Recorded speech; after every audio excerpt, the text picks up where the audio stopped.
On 10th August 2025, Gansu awoke to a province under siege from water. Overnight storms had turned streets into rivers, markets into lakes, and alleyways into churning torrents. In Yuzhong County, rain hammered the rooftops in a relentless drumbeat, while in hillside villages, floodwaters surged through doorways and fields, carrying away the day's normalcy in a single, unstoppable rush.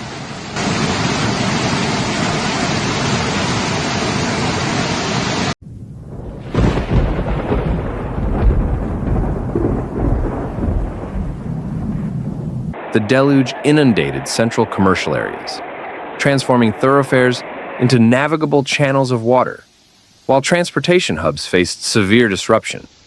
Regional bus and rail services saw widespread cancellations and delays.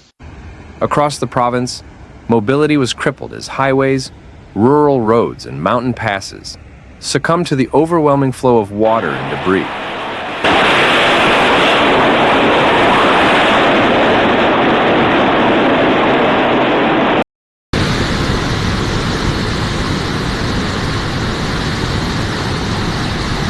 In particular, multiple arterial routes connecting Lanzhou to outlying counties were closed, and rescue teams were deployed en masse to clear obstruction-laden paths. Electricity systems faltered under the strain, with hundreds of thousands of households experiencing outages.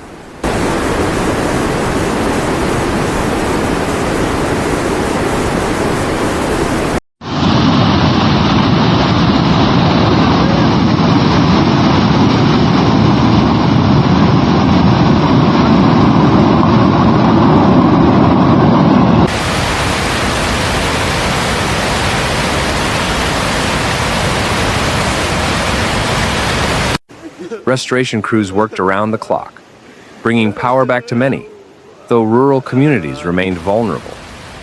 In Yuzhong, a county now facing its most devastating flood in living memory, homes were ravaged by rising waters. Watermarks on walls exceeded a meter, and furniture and household appliances were routinely dragged into the streets by receding floodwaters. One elderly resident recounted that the floodwaters had never before reached the upper rooms of his home, underscoring the severity of the disaster.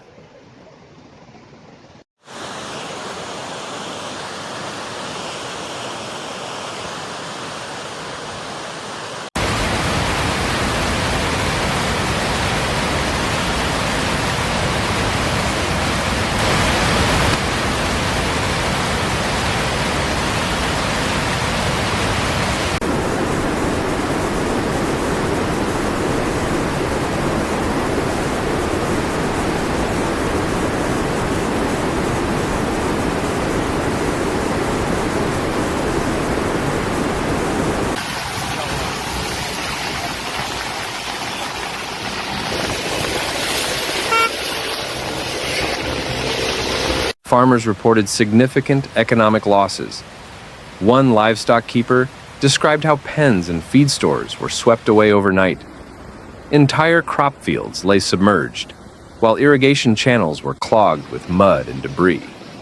Across the province, mass evacuations disrupted local economies, halting trade and eroding livelihoods. As floodwaters stagnated, public health risks escalated. Health officials warned of increased mosquito-borne illnesses, driven by stagnant pools forming in flood-damaged areas. Rural clinics faced mounting pressure to provide clean water, sanitation, and preventive care.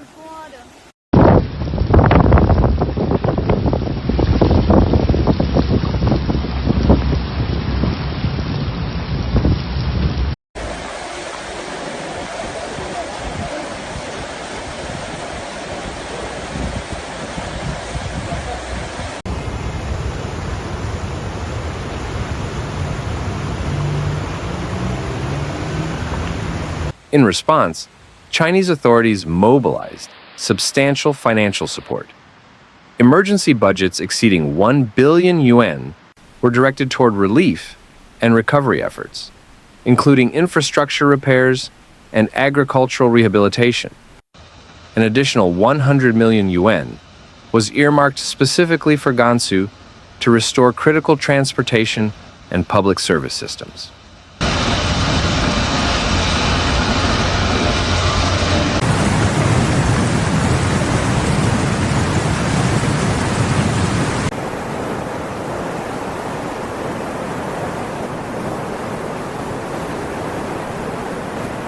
Yet in the most isolated areas, residents voiced frustration, saying that promised aid had not arrived.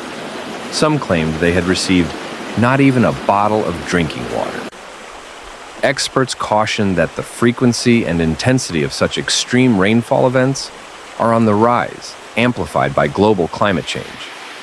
Regions enduring heavier rainfall are likely to see even wetter conditions, while others grow drier, creating a volatile and unpredictable precipitation pattern.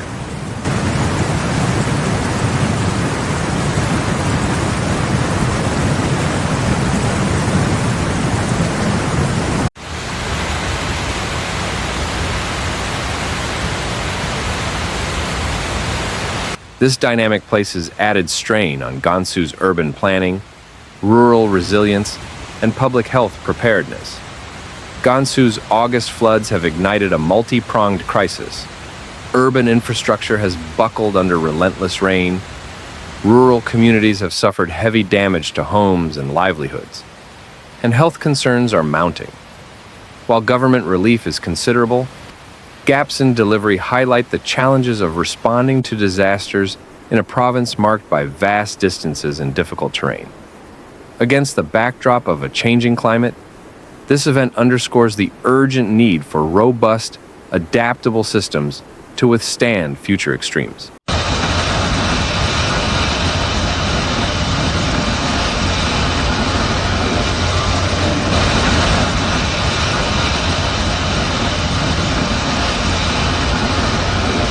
Thanks for watching Severe Weather, where we break down the facts behind nature's most intense moments.